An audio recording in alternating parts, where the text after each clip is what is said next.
안녕하세요. 약사 이지영입니다. 잘 지내셨어요? 오늘도 재미있는 몸 공부 할 건데요. 오늘은 진짜 요즘은 젊은 사람들이 이 증상에, 이 질환에 많이 노출이 되는 것 같더라고요.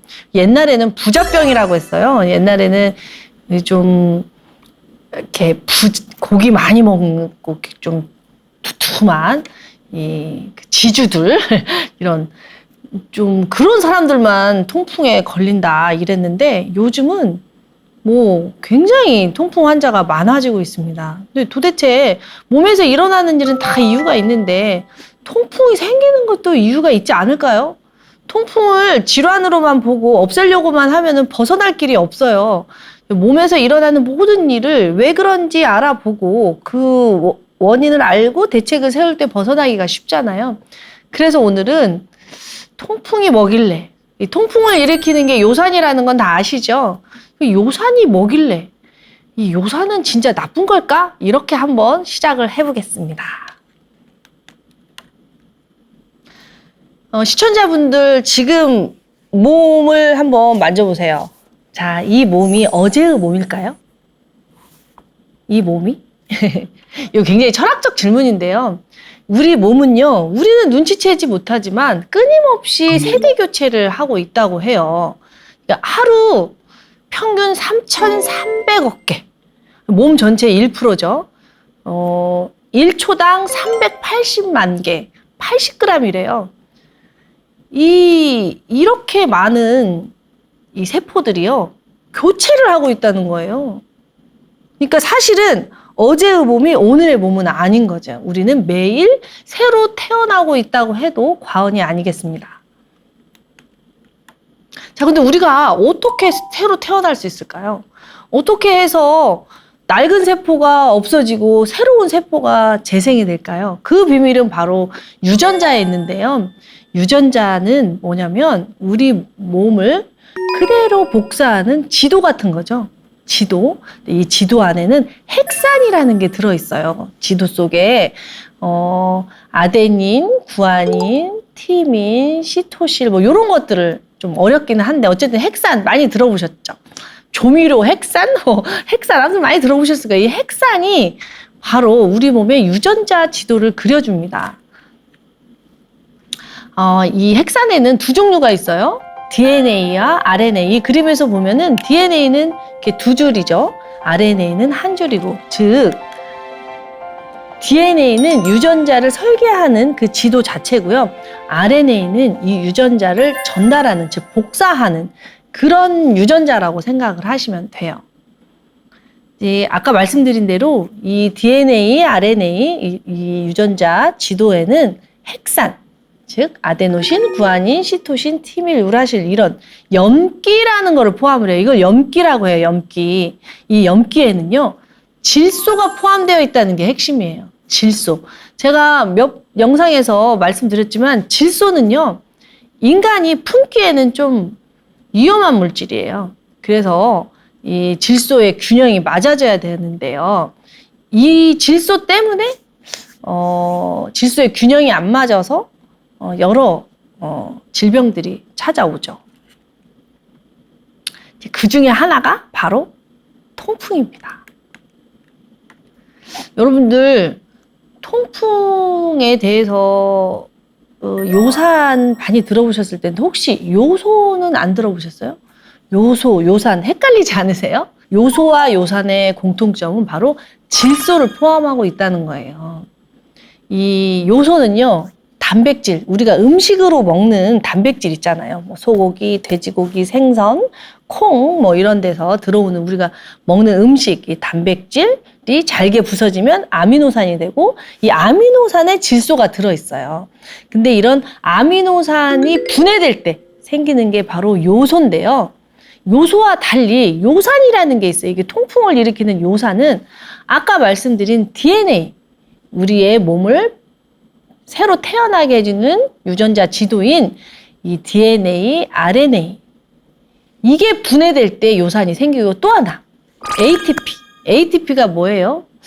ATP는 우리가 생활 속에서 쓰는 돈, 화폐하고 비슷해요. 우리 세포들이 쓰는 돈이죠. 세포들이 쓰는 화폐. 이렇게 생각하시면 돼요. 에너지. 우리 돈이 있어야 밖에 나가서 활동을 하잖아요. 돈이 곧 에너지죠. 세포에게는 돈이 곧 ATP예요. 그래서 기운이 없다, ATP가 없다, 뭐 이렇게 생각을 하시면 되는데요.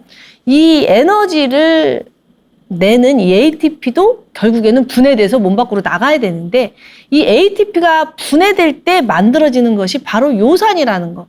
좀 어렵죠? 아, 요소와 요산은 질소를 포함하고 있구나. 이것만 알으시면 돼요. 이 질소 하면 또 생각나는 게 암모니아 생각나시죠? 암모니아. 그래서 화장실 있죠. 화장실에 가면 나쁜 냄새 나잖아요. 지린내라고 하죠. 이 나쁜 냄새. 이렇게 눈살이 찌푸러지는 이 나쁜 냄새가 바로 이 요소나 요산을 세균이 분해할 때 나오는 암모니아 때문에 나타나는 이 냄새예요.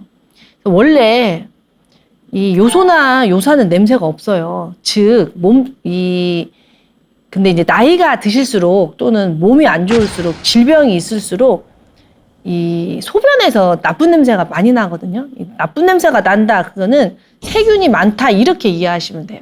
건강한 사람은 이 나쁜 세균이 별로 없으니까 소변에서 맛있는 냄새가 나죠. 아이들 오줌 맛있는 냄새 나잖아요. 근데 몸이 안 좋을수록 세균이 많으니까 이게 암모니아로 분해가 돼가지고 나쁜 냄새가 나요. 그래서 이 오줌의 색깔이나 오줌의 냄새나 이런 것만 보고도 이 사람의 몸 상태를 알 수가 있는 거죠. 중요한 건 질소입니다. 질소. 질소 알고 출발하세요. 자, 다시 한번 설명을 해드릴게요. 요산이라는 것은 ATP의 분해산물. 우리가 5만 원짜리도 있고 10,000원짜리도 있고 1,000원짜리도 있고 100원짜리도 있듯이 이 돈이 이렇게 단위가 나눠지듯이 우리 몸에도 이 세포들의 화폐인 ATP도 5만 원짜리, 10,000원짜리, 500원짜리 이렇게 하듯이 ATP는 아데노신 3인산 이게 분해되면 잔돈으로 바뀌면 ADP, 아데노신 2인산 또 분해되면 AMP, 아데노신 1인산 이렇게 분해가 돼요. 이게 분해가 되면서 종래에는 요산으로 바뀌어서 몸 밖으로 나가는 거죠. 그리고 염기, DNA, RNA도요. 너무 이제 오래 쓰게 되면 낡겠죠. 그래서 이제 분해가 돼야 되는 거예요. 그래서 그때 생기는 게 요산이라는 겁니다. 아까 요소는 뭐랬어요? 우리가 먹은 음식이 단백질이 질소를 포함한 단백질이 몸 밖으로 빠져나갈 때 요소라는 형태로 빠져나가요. 질소 자체로는 못 빠져나가요.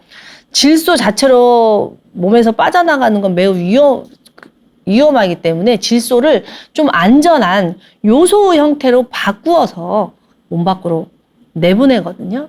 그래서 이 그림을 보면 오르니틴, 시트룰린, 아르기닌 이 세 개의 물질들이 이렇게 회로를 이루어서 요소로 바꾸는 저기 오르니틴에서 시트룰린으로 될 때 NH3 우리가 먹은 단백질이 아미노산으로 분해되고 아미노산이 쓰임을 다한 다음에는 NH3로 바뀌어서 이 요소 회로에 들어오면 시트룰린, 아르기닌 회소를 타서 요소로 바뀌는 이런 회로가 간에 있어요. 그렇기 때문에 우리가 건강하게 살 수가 있는 거죠. 이 요소 회로가 고장이 나면 어떻게 돼요? 이 암모니아가 즉 질소가 분해가 안 돼서 뭐 간성 혼수에 빠진다거나 아주 나쁜 일이 생깁니다. 그래서 이 간의 요소 회로가 잘 돌게 하는 게 굉장히 중요한데요. 조금 더 복잡한 그림을 하나 보내드리겠습니다. 이거 다 그냥 모르셔도 되는데 제가 이 그림을 가져온 이유는 왜 우리 몸에서 요산이 필요 이상으로 많이 만들어져서 통풍을 만드는가 요거를 좀 이해할 수 있는 그림이라서 한번 가져와 봤습니다.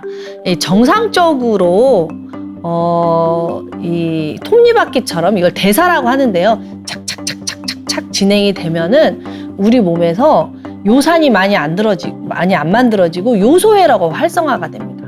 요소회로가 활성화돼서 질소가 요소 쪽으로 많이 빠지는데요. 이 요소 회로에서 다 소화할 수 없을 만큼의 이런 질소가 들어오고 요소로 만들 수 있는 그 원료, 이런 핵심 부품이 들어오질 않으면 요산으로 바뀐다는 거. 그러니까 정상적인 사람들은 대부분 요소로 해서 질소를 빼요. 어느 정도는 요산으로 빼기도 하지만, 그런데 몸에 부품이 부족하면 어쩔 수 없이 요산으로 이렇게, 저 파란 선 보이시죠? 아스파테이트. 이 아스파테이트가 충분해야 요소 회로로 질소가 잘 빠져나가는데, 요게 공급이 안 되면 이렇게 요산으로 가는 회로가 발달이 된다는 거. 그래서 우리 몸은요, 너무 투명해요. 그러니까 내가 먹은 것이 곧 내 몸이 되는 거잖아요. 뭐 그냥 어떤 질병이 찾아왔을 때 내가 뭐 재수가 없어서 또는 뭐 억울하게 이런 일이 생기는 건 하나도 없어요. 몸에서 일어나는 모든 일은 이유가 있고, 그게 균형이 깨졌을 때 이런 일이 생기는 거예요. 부품의 균형이 깨지면 이런 식으로 생기는 거라, 내가 어떤 것이 부족하고 어떤 것이 많은가 이런 것을 알아보라는 의미에서 조금 이렇게 샬랑샬랑 하는 표를 가져왔어요. 자, 근데 저는 여러분들에게 한번 물어보고 싶습니다. 우리 몸에서 뭐든 만들어질 때는 이유가 있을 거 아니에요. 이 요산이 나쁘기만 한 걸까? 한번 물어보고 싶어요. 요산은 도대체 뭔가? 근데 제가 공부해 봤더니요, 요산은요, 콜레스테롤하고 비슷해요. 이 콜레스테롤이 절대 나쁜 게 아니다고 제가 누차 말씀드렸죠. 콜레스테롤은 생명활동에 너무나 필요한 자원인데, 이 DNA하고 지금 시대가 오류가 나가지고 콜레스테롤을 지나치게 많이 만들어서 문제인 거잖아요.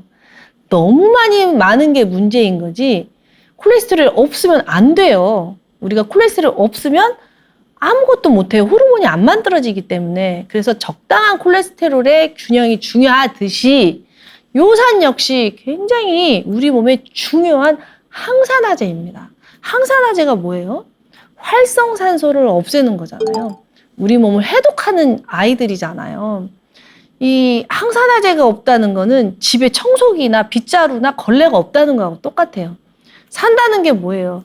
끊임없이 무언가를 먹고 끊임없이 노폐물을 내보내는데, 이 노폐물이 내보내는 과정에 나쁜 물질이 자꾸 생기잖아요.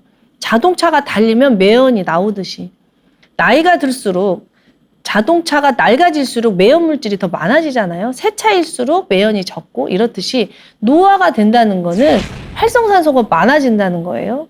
그런데 이 활성산소를 없애는 항산화제가 아주 우리 몸에 많아요.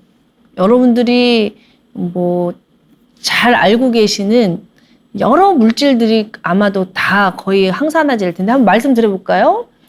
글루타치온 요즘 굉장히 유행하잖아요. 그것도 항산화제고, 코큐텐 이런 것도 항산화제고, 뭐 비타민 C, 비타민 E 이런 것도 다 우리 몸에서 만드는 것도 있고 밖에서 들어오는 것도 있고, 이 항산화제가 우리 몸을 끊임없이 청소를 해주기 때문에 우리가 이렇게 질병에 걸리지 않고, 그리고 노화도 점점 느려지면서 훨씬 젊어졌죠.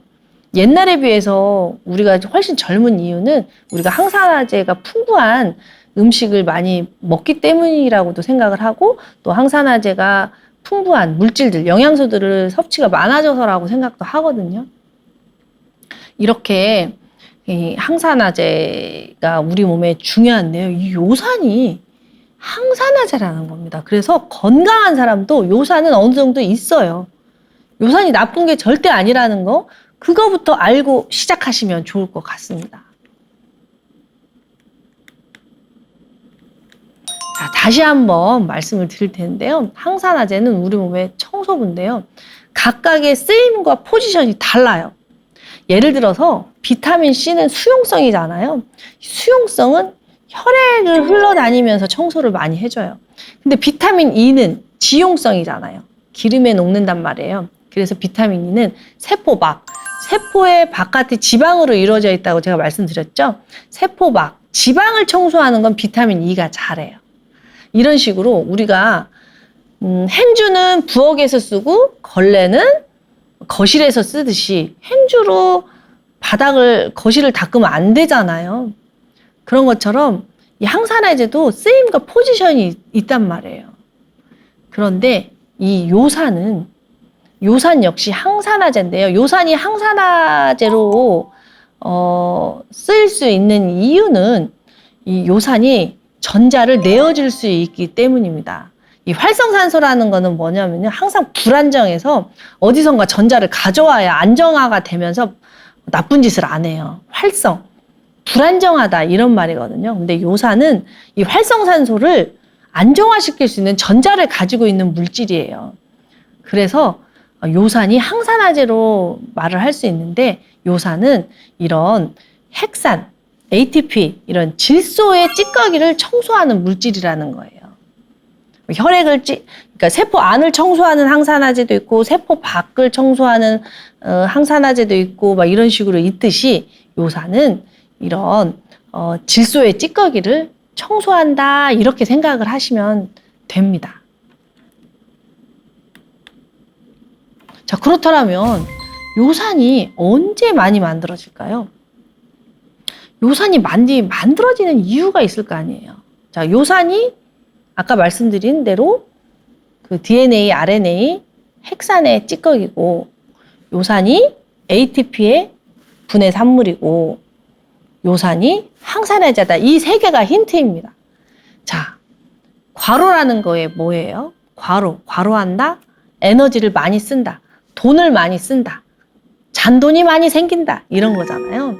그래서 우리가 무리하게 일을 많이 하잖아요. 여기서 과로라는 거는요. 몸을 많이 쓰는 것도 있지만 머리를 많이 쓰는 것도 있어요. 공부를 많이 하는 것도 과로죠. 생각을 많이 하는 것도 과로죠. 운동을 많이 하는 것도 과로예요. 그래서 많은 분들이 운동을 많이 하면 무조건 좋다고 생각하는데 그것도 아니에요. 내가 활성산소를 없앨 수 있는 만큼만 운동을 해야 되는데 요즘 사람들은 하루 종일 일하고 또 밤 늦게 헬스클럽에 가서 운동하고 이러면서 또 그러고 나서 또 못 참고 야식하고 이러면서 통풍이 많아지는 것 같습니다. 이게 너무 열심히 살아도 요산이 많이 만들어져요. 과로할 때죠. 과로할 때. 그러니까 많은 분들이 돈이 되는 일을 하면 과로라고 생각을 하고 돈이 안 되는 일을 하면 과로라고 생각을 안 하거든요. 근데 그건 아니에요. 그건 아니고 내 에너지를 많이 쓰면 그냥 그건 과로예요. 우리 몸은 활동 에너지, 재생 에너지, 면역 에너지 이렇게 딱 균형이 잡혀야 되거든요. 그런데 너무 일만 하고 면역 에너지가 예를 들어서 청소 에너지나 같은 거거든요. 쓰레기를 없애는 게 이제 면역세포가 하는 일인데 그걸 못하게 되면 안 되겠죠. 그래서 지나치게 과로를 많이 하시는 분들이 요산이 많이 만들어집니다. 두 번째로요. 영양이 부실할 때도 많이 만들어져요. 아까 제가 회로 보여드렸죠. 아스팔테이트라는 그 원료가 없으면 요소로 안 가고 요산으로 많이 간다고 했잖아요. 바로 영양이 부실할 때죠. 내 몸에 이 요소로 나가야 되는 회로가 필요한 영양 성분이 없을 때 그럴 때도 요산이 많이 만들어집니다. 그러니까 영양의 균형이 안 맞을 때도 많이 만들어지죠. 과식할 때도 많이 만들어져요. 과식을 한다는 것 자체가 음식을 분해할 때 에너지가 엄청 많이 쓰이잖아요. 음식을 분해할 때 에너지가 많이 쓰이니까 그거 자체가 과식 이꼬르 과로예요. 항상 세포 입장에서 생각을 하셔야 돼요. 세포 입장에서. 내가 먹고 싶어서 많이 먹었다고 해도 나는 먹었어요. 근데 내 세포들은 그걸 다 처리해야 될 거 아니에요. 그럼 세포들이 얼마나 일을 많이 하겠어요. 그러니까 과식도 과로의 일종입니다. 자, 과식을 하게 되면 또 우리가 먹는 음식 중에서 핵산이 얼마나 많이 들어오겠어요. 우리만 DNA 지도를 가지고 있는 게 아니라 음식들도 DNA 지도를 많이 가지고 있잖아요. 그것들을 다 분해해야 되니까 얼마나 요산도 많이 나오고 ATP도 많이 쓰여지겠어요. 그래서 과식하거나 과로하거나 또는 지나치게 영양이 불균형할 때 많이 생깁니다. 또 스트레스를 많이 받을 때도 많이 생겨요. 스트레스를 받는다. 이게 뭐예요? 스트레스를 받으면 교감신경이 흥분이 되면서 에피네프린이 노르에피네프린 이런 교감신경 흥분 물질이 많이 나오고 세포의 대사가 빨라져요. 세포의 대사가 빨라지면 어때요? 찌꺼기가 많이 나오겠죠? 우리가 자동차가 60으로 달릴 때 찌꺼기가 많이 나오겠어요? 180으로 달릴 때 찌꺼기가 많이 나오겠어요? 매연 물질이. 아무래도 많이 달릴수록 찌꺼기가 많이 나오겠죠. 그래서 스트레스를 많이 받게 되면 우리 몸속에 활성산소가 많아져요. 근데 아까 말씀드린 대로 이 활성산소를 내 몸에서 다 없애야 되는데 만약에 내 몸에서 없앨 수 있는 활성산소보다 더 많이 나오면 우리 몸이 요산을 만들어 버린다는 거예요. 왜? 요산이 항산화제이기 때문에. 그래서 스트레스를 많이 받게 되면 요산이 많이 만들어집니다. 특히요, 요산을 많이 만드는 물질이 있는데요. 술하고 과당이에요. 자, 술 많이 드시는 분들이 요산 많이 만들어내는 거는 너무나 뻔한 얘기인가요? 술을 해독하는 과정에서요, ATP가 엄청 많이 소모되고, 그 과정에서, 요산이 많이 만들어지기 때문에, 통풍으로 병원에 가시면은 의사 선생님이 무조건 술부터 끊으라고 하잖아요. 근데 여기서 놓치는 게 하나 있는데, 술과 함께 먹는 과일 안주. 근데 사실 과일 때문에 과당이 많아지는 일은 별로 없고요. 제가 말하는 거는 액상과당입니다. 우리가 알게 모르게 액상과당을 엄청 많이 먹고 있다고 해요. 단맛을 설탕으로 내는 게 아니라 과당으로 내는 이 시대적 흐름인데요. 음료를 마실 때도 과당이 들어가고요. 소스 있죠. 샐러드 소스. 이 모든 게 과당. 이 액상과당이 굉장히 많은 요산의 원료가 된다고 합니다. 그러니까 본인이 먹고 있는 음식에 액상과당이 많이 들어있는지 확인을 해보셔야 돼요. 그리고 여름철에 과일 많이 먹잖아요. 액상과당은 이제 우리가 편리를 위해서 만든 거지만 자연에서 온 과일은 몸에 좋을 것 같잖아요. 근데 과일의 과당도 과다하면 요산의 원료가 된다고 하니 통풍에 고생하시는 분들은 한번 살펴보세요. 내가 과로하나? 내가 너무 칼로리 중심의 음식만 먹고 이런 몸속에 좋은 미네랄이나 효소가 든 음식은 안 먹나? 내가 또 너무 많이 먹나? 또 내가 또 스트레스를 너무 많이 받나? 내가 잠을 못 자나? 술은 정말 살펴보셔야 됩니다. 그리고 과당, 요런 거. 왜냐하면 이 얘기를 왜 하냐면요. 이 옛날에는 정말로 통풍이 이제 부자병이라고 했었는데 요즘은요, 어르신들도 통풍 때문에 처방전 들고 많이 오시더라고요. 이렇게 통풍에 걸릴 것 같이 안 생긴 이렇게 마르신 분들도 오시더라, 이 말이죠. 그만큼 우리가 스트레스에 많이 노출되어 있는 것 같습니다. 그리고요, 이 여성 호르몬하고 통풍이 관련이 돼 있더라니까요. 왜냐하면 여성 호르몬이요, 요산의 제흡수를 막아줘요. 여성 호르몬이, 그러니까 그 요산이 어디서 제흡수가 되냐면 신장에서 제흡수가 되거든요. 신장이 많은 걸 걸러주잖아요. 나쁜 것도 걸러주지만 우리 몸에 꼭 필요한 것은 다시 제흡수하는 기관이에요. 그래서 단백뇨 같은 게 위험한 게 뭐냐면 단백질은 제흡수가 돼야 되는데 제흡수가 되지 않고 소변에 나오면 신장이 기능이 약해서 제흡수를 못하는구나 해서 단백뇨가 나오면 건강에 대해서 확인을 한번 해봐야 되잖아요. 그런 것처럼 우리 몸은 포도당도 제흡수하고 요산도 제흡수하고 단백질도 제흡수하고 다 제흡수예요. 아나바다 아껴 쓰고 나눠 쓰고 바꿔 쓰고 다시 쓰는 그런 것처럼 지금이야 우리가 먹을 게 많아서 제흡수 안 해도 되지만 옛날에는 진짜 배고파서 죽었잖아요. 먹을 게 없어서. 그래서 웬만하면 한 번 들어온 영양소는 몸 밖으로 내보내질 않고 다 제흡수를 했는데 그 중에 하나가 요산이에요. 요산도 제흡수를 했던 거예요. 그런데 여성 호르몬은 요산의 제흡수를 막아줘요. 그래서 완경이 되면 여성 호르몬이 줄어들잖아요. 여성 호르몬이 줄어들면 요산의 제흡수를 못 막겠죠. 그래서 완경이 되면 통풍이 많아져. 참 여성 호르몬이 부족해지면서 생기는 일들이 참 많아져서 저도 좀 나이 먹는 게 이런 면에서는 좀 불편하다 이런 생각은 합니다. 그런데요, 이 말씀을 꼭 드리고 싶어요. 요산이 많아진다고 해서 모두 다 통풍으로 발현되는 건 아니에요. 즉, 통풍은 요산이 많아지는 고요산 혈증 맞지만 고요산 혈증이 모두 통풍은 아니라는 거예요. 즉, 증상이 없다고 해서 내가 요산이 많지 않다는 건 아니라는 거예요. 그래서 여러분들이 병원에 갔을 때 깜짝 놀래서 저에게 오시는 경우가 있어요. 자기는 통풍이 아닌데 한 번도 통풍 증상을 느낀 적이 없는데 병원에 가서 혈액 검사를 해봤더니 고요산 혈증이다. 이거 왜 그러냐.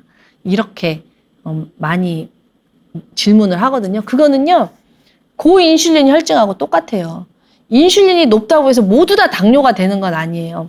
고인슐린 혈증이 당뇨로 갈 확률이 높은 거지.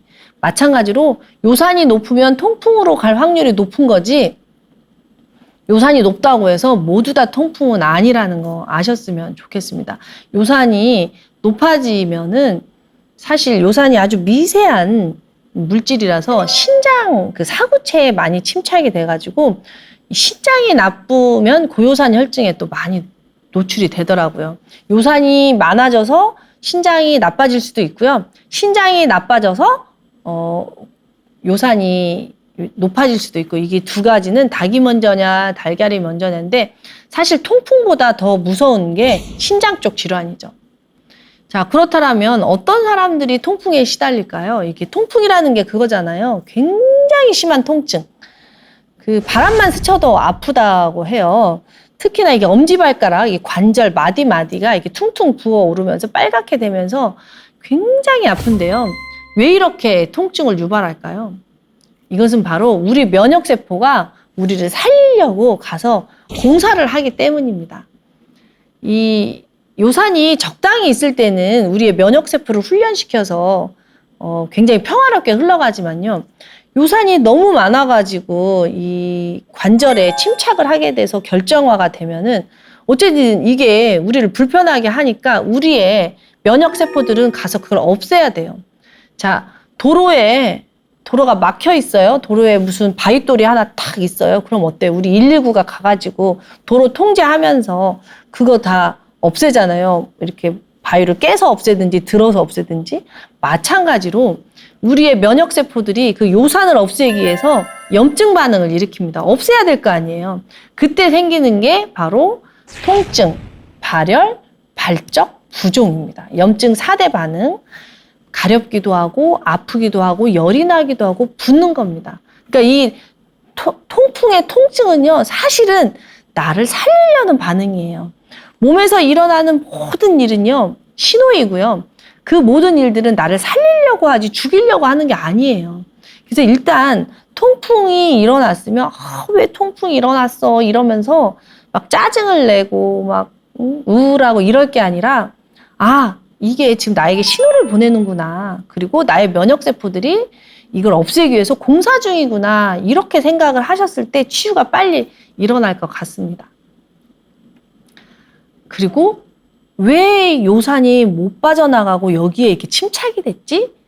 그러면서 아까 제가 말씀드린 거 있잖아요. 내가 너무 과로하는지, 내가 너무 생각이 많은지, 내가 너무 음식을 함부로 먹는지, 뭐 이런 것들을 좀 잘 살펴보시면서 몸의 신호를 수용하셔야 될 것 같습니다.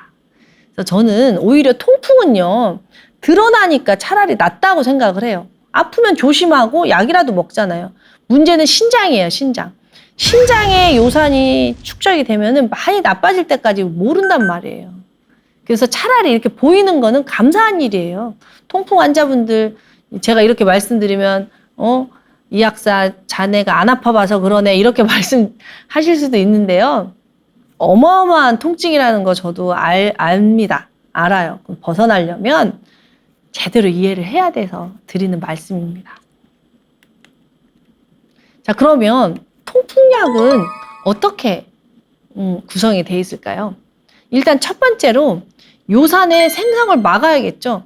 지나치게 요산을 많이 생성하는 우리 몸의 흐름을 막아야 요산이 축적이 안 되겠죠?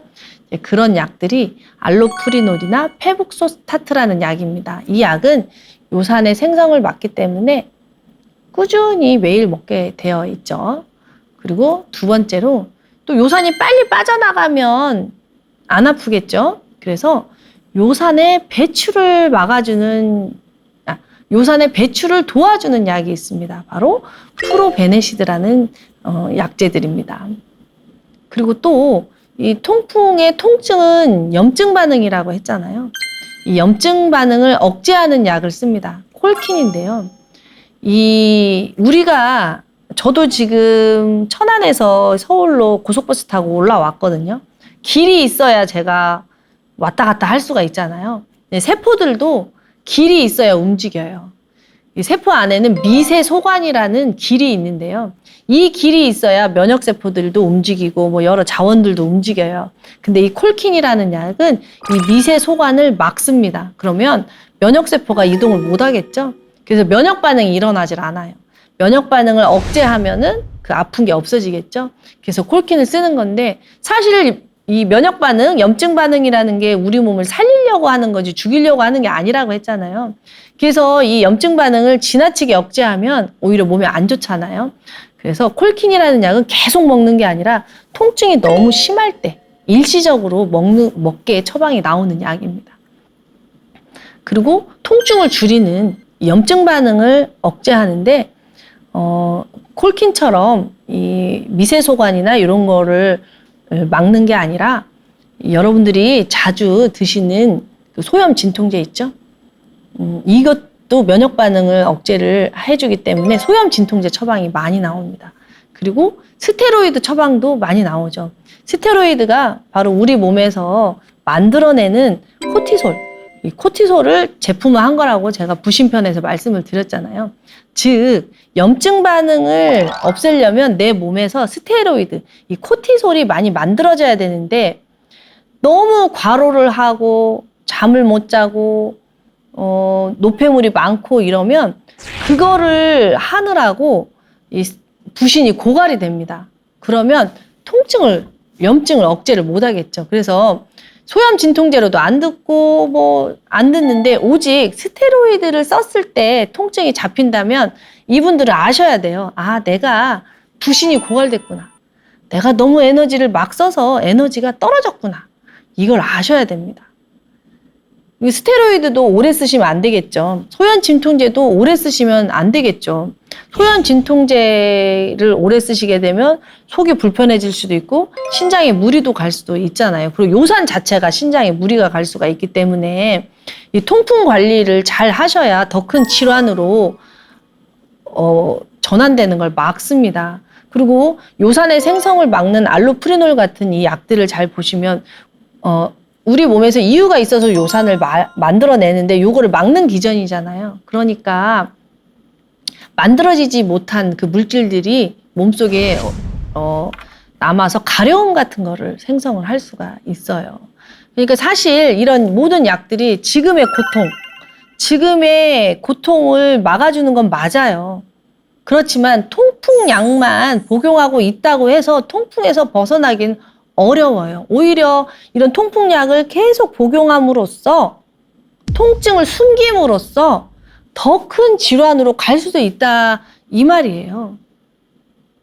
이해되시죠? 그래서 너무 통증이 심한데 너무 고통이 심한데 그럴 때는 이런 약물의 도움을 받으면서 요산의 생성도 막고 배출도 도와주고 염증도 억제하고 통증도 줄이고 이렇게 해서 일단 급한 불은 끄고요.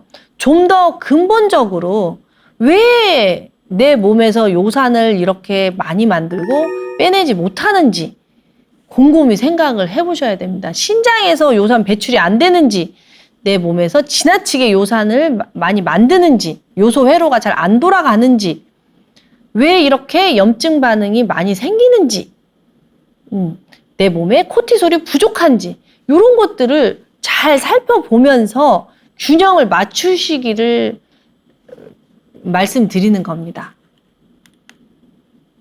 자, 그럼 이 지독한 통증, 통풍에서 벗어나려면 어떻게 해야 될까요? 계속 제가 여러 강의에서 계속 똑같이 말씀드리지만 균형을 찾는 거죠. 균형을 찾는 거. 통풍 역시도 지나치게 과로하면 안 되고 지나치게 과식하면 안 되겠죠. 과로와 과식은 세포 입장에서 굉장히 힘든 일이에요. 과로를 하게 되면 활성산소가 많이 나오고 과식을 하게 되면 찌꺼기가 많이 나오고 이것들을 다 해결하려면 세포들이 끊임없이 일을 해야 되는 거죠. 그리고 나쁜 음식을 안 드셔야겠죠. 여기서 나쁜 음식이라는 건 술이 나쁜 음식은 아닐 거예요. 저도 술을 가끔 먹기는 하는데 지나치게 많이 먹고 매일 먹는 거. 술로 스트레스를 푸는 거, 이거는 정말 나쁜 습관 같습니다. 술도 음식이잖아요. 그래서 우리가 기분을 좋게 하고 뭔가 관계를 좋게 하고 이럴 때 잠깐 사용하는 건 괜찮은데 우리의 내면에 불편한 이런 감정들을 술로 해결하는 거는 굉장히 몸도 마음도 안 좋게 하는 것 같습니다. 스트레스를 안 받는다. 이건 사실 불가능하죠. 저 역시도 스트레스를 안 받고 살 수 없기 때문에 스트레스를 받죠. 이제 제가 스트레스를 안 받기라고 썼지만 사실은 우리가 스트레스를 안 받을 수 있도록 우리의 욕구를 조절하는 건 내가 할 수 있는 일하고 하고 싶은 일하고 해야 할 일을 구분을 지어서 조금 주변을 정리하시면 어떨까라는 생각을 많이 해요. 예, 제가 상담을 하다 보면 이렇게 아프신 분들 보면은요, 대부분 부지런한 사람이 많이 아프시더라고요. 너무 부지런한 사람들. 그러니까 우리 세대는 게으른 건 죄악이라는 그런 신념이 좀 있는 것 같아요. 그래서 어르신들 보면은 일을 보고 끝마치지 않으면 못 주무시는 분들이 있어요. 그래서 아침부터 저녁까지 끊임없이 일하시는 분들, 그런 분들이 저는 보니까 굉장히 많이 아프다는 것을 발견했어요. 그래서 적당히 쉴 수 있는 사람들이 건강하더라고요. 근데 쉰다는 것도 안 쉬어본 사람들은 못 쉬더라니까요. 그래서 쉬는 것도 훈련이다.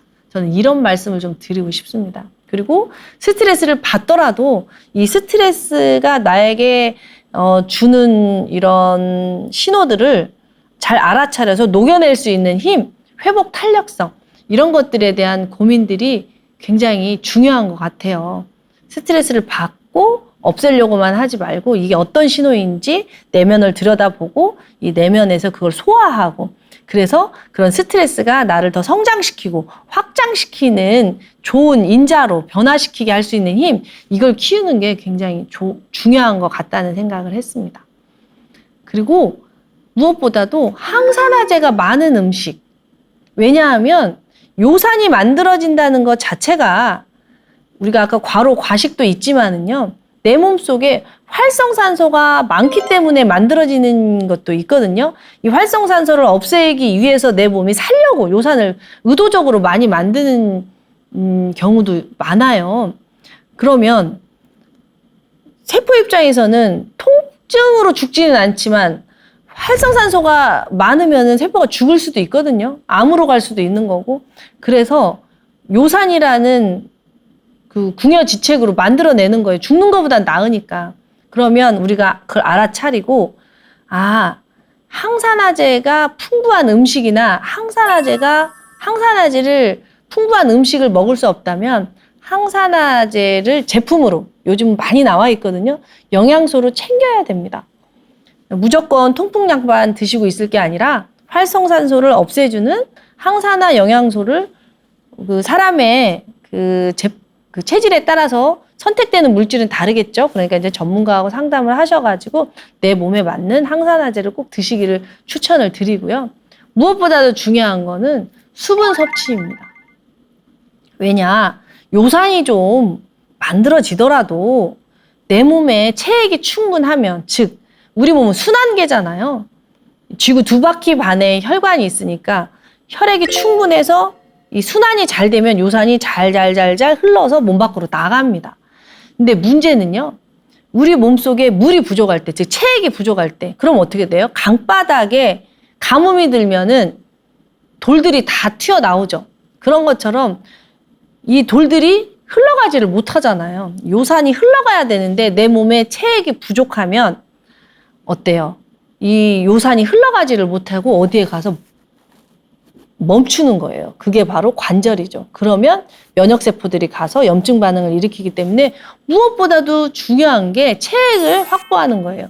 체액을 확보하면 요산이 잘 안 만들어질 뿐더러 혹시 만들어진다 하더라도 졸졸졸졸 흘러서 몸 밖으로 나가기 때문이에요.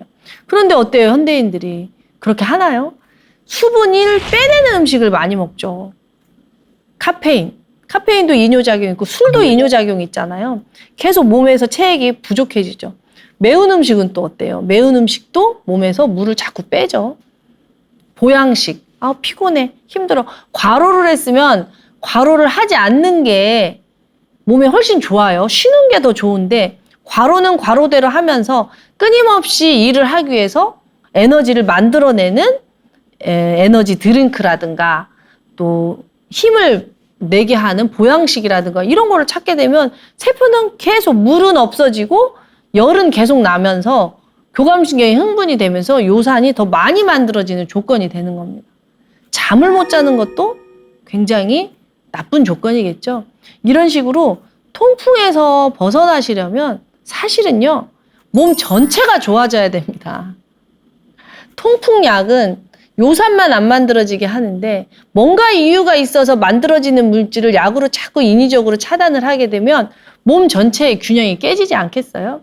그러니까 우리가 계속해서 말씀드리지만 몸이 좋아져야 통풍에서 벗어나실 수 있으니까 생활 습관, 내가 먹는 음식, 그리고 내가 스트레스에 대응하는 나의 회복 탄력성 이런 것들 다 점검하셔서 건강해지시기를 바라겠습니다. 자, 오늘도 함께 해주셔서 너무 감사하고요.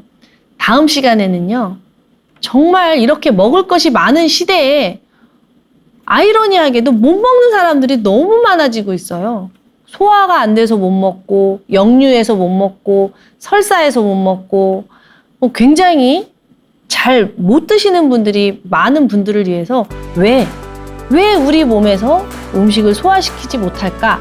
왜 우리 몸에서 음식을 흡수하지 못할까? 요거를 같이 고민해보는 위장질환에 대해서 말씀드려 보겠습니다. 자, 그럼 감사합니다.